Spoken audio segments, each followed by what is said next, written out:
Is there? And if you hear this and then go on bend your back, go on bend your knees. Magkahalong pagkamangha na halos hindi makapaniwala ang isang netizen sa nasaksihan nito habang siya ay bumabiyahe sakay ng isang jeep. Sa viral video kasi nakuha ni Sky, makikita ang isang dalaga na nakasakay sa harapan ng jeep. Likod lamang ng babae ang makikita, ngunit kahit pa hindi naman kita ang muka, agaw atensyon naman ang gamit na ipit ng dalaga na pumukaw sa interes ng uploader.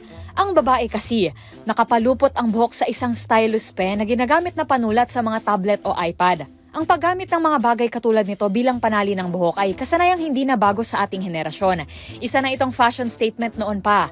Kung hindi nga stick o chopstick ay talagang gumagamit ang mga babae ng ballpen bilang alternatibo kapag wala silang dalang ipit sa buhok. Pero mukhang dinala naman sa next level ng dalaga ang kanyang alternative ponytail. Ang mga stylus pen kasi kagaya nito ay may kamahalan. Kaya naman ang mga netizen halos hindi rin makapaniwala sa napanood. Pagmamalabis nga ng isa, bagamat 13 lang ang halaga ng pamasahe ng dalaga. Aabot naman daw umano sa 12,000 ang halaga ng ipit nito sa buhok. Ang isa, pabirong kinumpirma sa comment section, kung ito ba yung tinutukoy sa trend na when I get rich, there will be signs, na sumikat upang ibida iyong paraan ng pagpapakita o tanda ng yaman ng isang tao na hindi na nito kailangang sabihin o ipagdiinan pa.